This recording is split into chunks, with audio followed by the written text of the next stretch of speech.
हमारा चिंतन गीता अध्याय 9 श्लोक 10 पे चल रहा है। आज थोड़ा सा और चिंतन करके 11 श्लोक लेते हैं।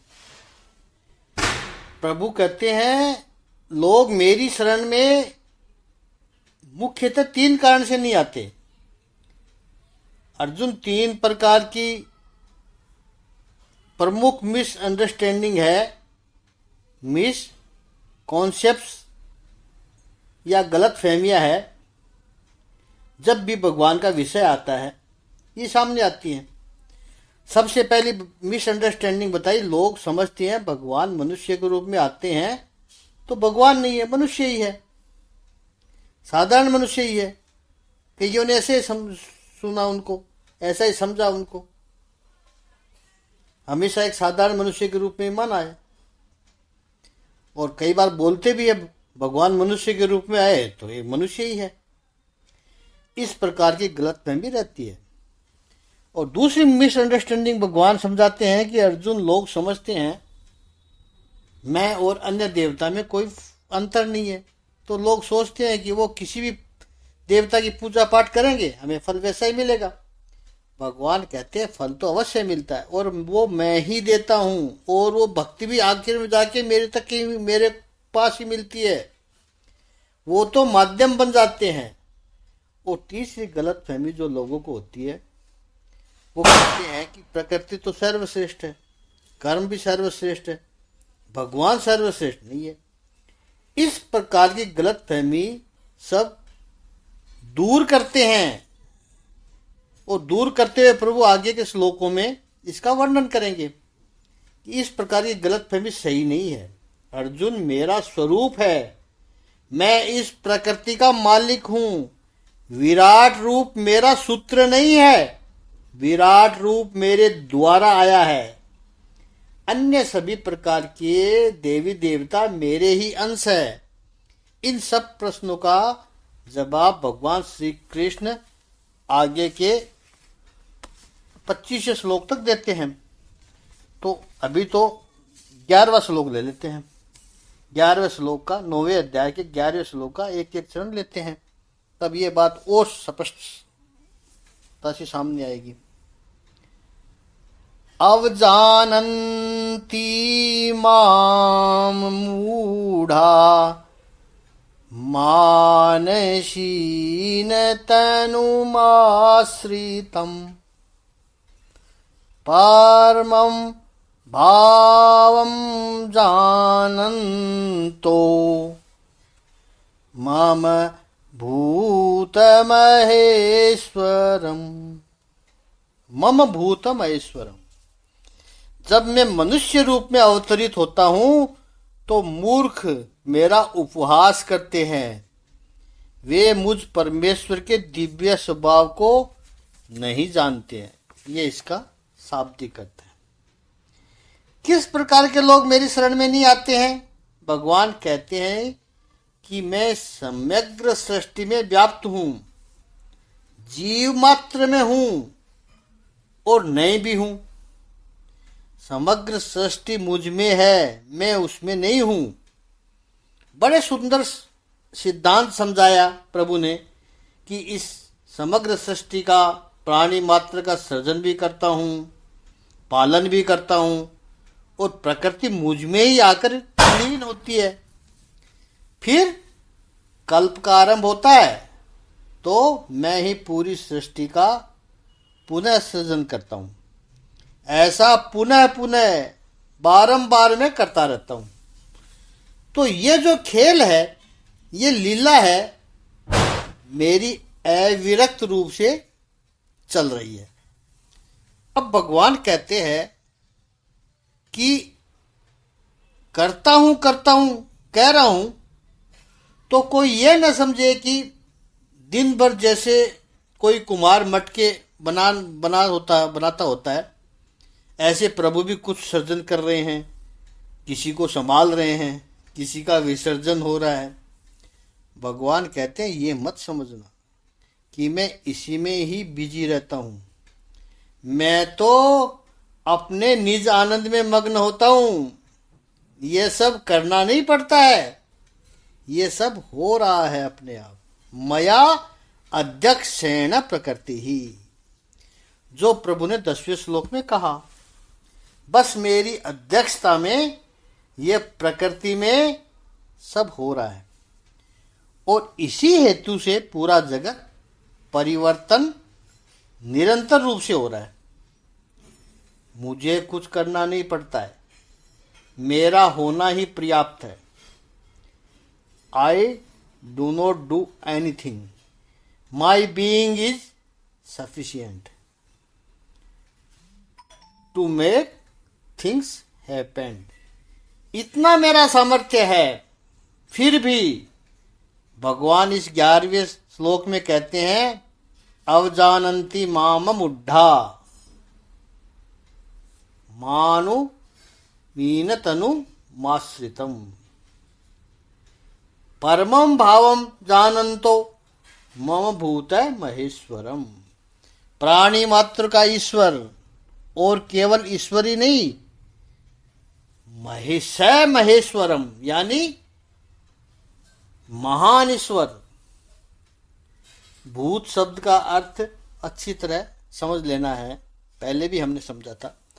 भूत का अर्थ वो घोष्ट, वो अर्थ नहीं है। यहाँ भूत का अर्थ जो बन गया, जिसका सृजन हो गया, जो भी अस्तित्व में आ गया, उन सभी का महान ईश्वर। ऐसा में परम भावम अजानंतम, मेरे परम भाव को नहीं जानने वाले, मेरे स्वरूप को जो नहीं जानते हैं, ऐसे मुड्ढा यानी मूढ़ लोग जो है, मानुषीसम तनु माश्रितम माम अवजानन्ति। मनुष्य शरीर को धारण करके मैं जो आया हूँ, आश्रित है, मनुष्य शरीर का आश्रय लेकर के मैं आया हूँ। ऐसे मुझे ठीक से नहीं जानते, तुच्छ समझते हैं मुझे। अंडर एस्टिमेट मी यानी उपहास करते हैं, वो मुझे नहीं जान सकते। केवल मुझे साधारण मनुष्य समझते हैं कि ये तो देवकी वसुदेव का बेटा है, ये तो नंद यशोदा का लल्ला है, यह तो गोकुल में गैया चरा रहा था। ऐसा ही मुझे समझते हैं। वो नहीं समझते हैं कि मैं शैरभूत महेश्वरम हूँ। वेद में कहा है कि ये जो भी करता है वो परम पुरुष है। और वो कैसा है? जो हो चुका है, जो है और जो होने वाला है, वो ही ये पुरुष ईश्वर है। कहने का आशय, परमात्मा मानव देह धारण करके आते हैं, वो परमात्मा की करुणा है, वह परमात्मा की कृपा है। लेकिन इसका ये अर्थ नहीं है कि परमात्मा को कोई मानव देह में सीमित रखे और मर्यादित समझ लेवे। वो हमारे बीच में हमारे जैसे बन के आते हैं, वो उनकी कृपा है। बहुत बड़ी मल्टीनेशनल कंपनी का कोई अत्यंत श्रीमान मालिक हो, वर्ष में कोई एक दिन ऐसा रहा हो, कई संस्थाओं का वो मालिक हो, और कोई कंपनी का स्थापना डे हो या एनुअल डे हो, तो वो वैसे तो किसी से मिलते नहीं है, फुर्सत भी नहीं है, विदेशों तक काम फैला हुआ है उनका, वो कब कहाँ हो क्या पता। लेकिन एक एनुअल डे ऐसा है कि बॉस पूरे स्टाफ को आकर के उनके बीच में आकर के कुछ समय बिताते हैं। एक दिन एनुअल डे पे या स्थापना डे होता कंपनी का, जब जो भी कोई हो, ऐसा एक शाम पूरी उनके नाम।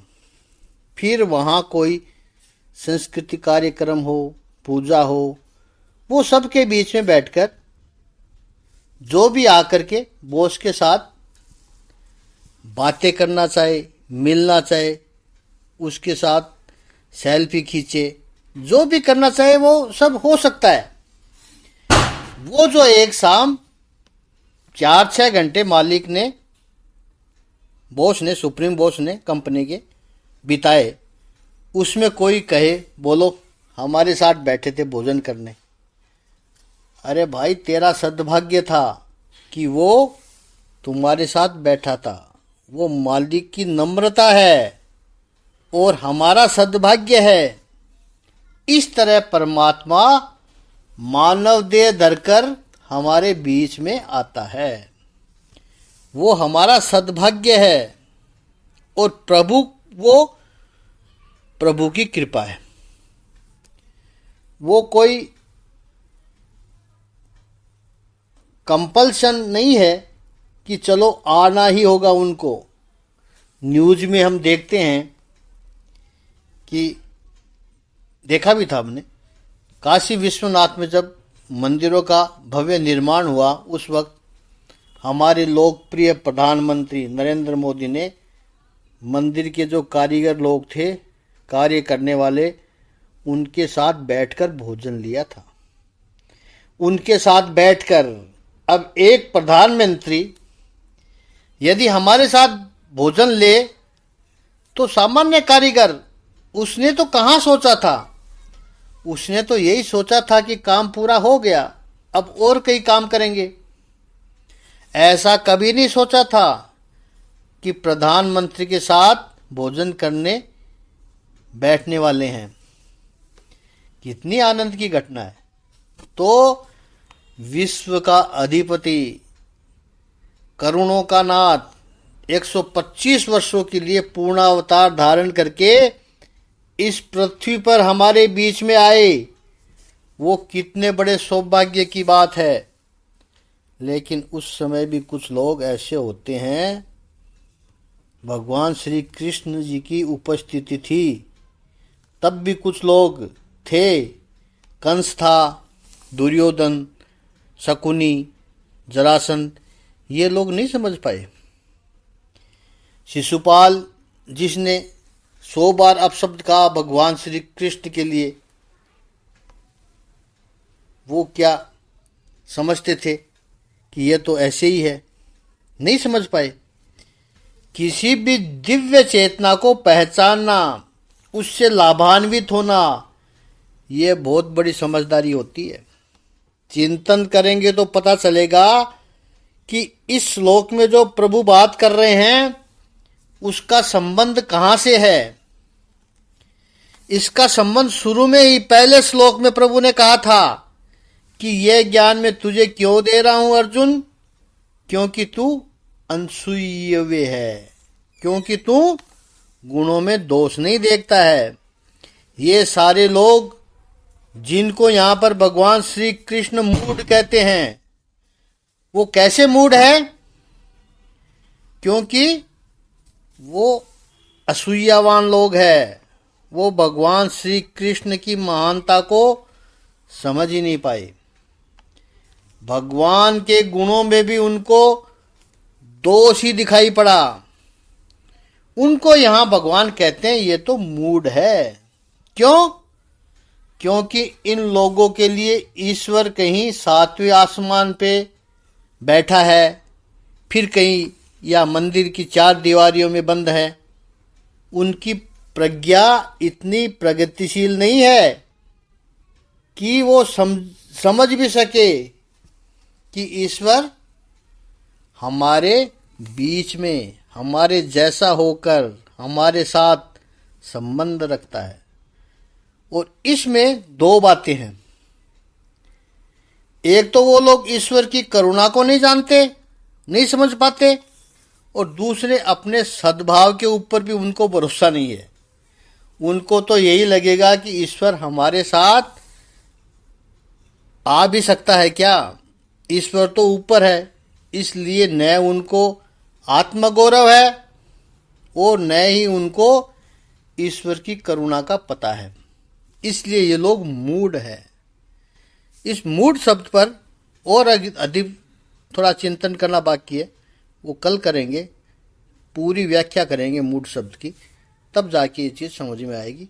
ओम श्री सच्चिदानंद भगवान की जय। ओम श्री आनंद कंद भगवान की जय।